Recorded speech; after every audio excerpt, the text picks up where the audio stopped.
What's up guys? Welcome back sa aking channel. So matagal-tagal din simula nung ako ay nakapag-vlog. So alam niyo na ang dahilan kung bakit. So ngayon ay nag-drive na tayo ng kotse. So nakabili kasi kami ng asawa ko ng second hand na kotse.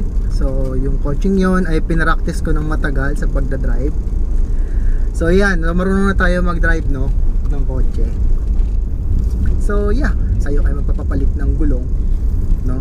Kasi kinokondisyon namin yung sasakyan dahil itatry namin siya long drive panorte.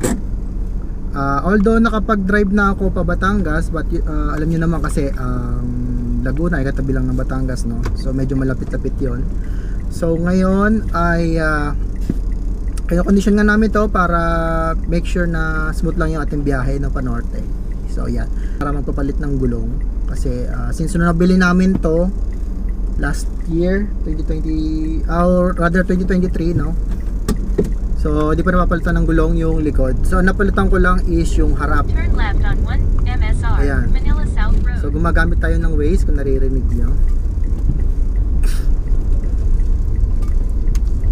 So yeah, so matagal-tagal din kasi since nung tinigil ko yung pag-vlog dahil nga nag-aral tayo mag-drive ng kotse no. Continue straight for 6 At minutes. yung coaching to is manual transmission no. Since yung ating motor is manual, so yung ating Sniper 150 no. So manual yon. So yeah, kaya binili namin is manual at itong coaching to ay nabili namin sa isa naming kaibigan.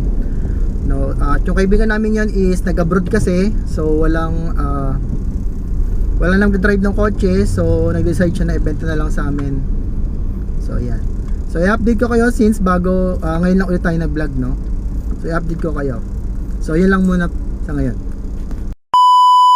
Okay guys, so napapalitan na namin yung dalawang gulong sa likod kasi yun na lang yung dapat palitan since nabili namin kasi itong sasakyan. Napalitan na kasi namin yung unahan last 2024. So ngayon medyo nagka-budget na, so kaya pinalitan na rin namin yung likod. So yun kasi yun nga, sabi ko nga kanina ay kinokondisyon namin yung sasakyan dahil i-drive namin to or i-drive ko to pa north or rather papunta naman sa north. Kaya yeah. So yun, so antabay lang kayo sa mga susunod kong vlog since yun, marunong na tayo mag-drive ng sasakyan. So by any chance ang ating bablog naman is about 4 wheels siguro at saka yung mga lugar na pupuntahan namin no, ng asawa ko, mga rides ba, but rides gamit ang 4 wheels. But don't you worry guys kasi magbablog pa rin naman ako about sa 2 wheels no.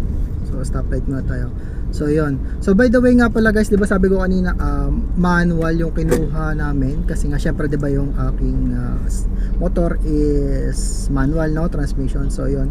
So update ko kayo about sa maintenance, change oil, transmission oil, mga ganun no. But for now, so yung iba-vlog ko muna, iba-vlog namin ng asawa ko is about sa pupunta namin this coming week sa north if loloobin no. So yun muna sa ngayon. So if you like this video, please like the video, subscribe to my channel para update kayo sa aking mga susunod na videos.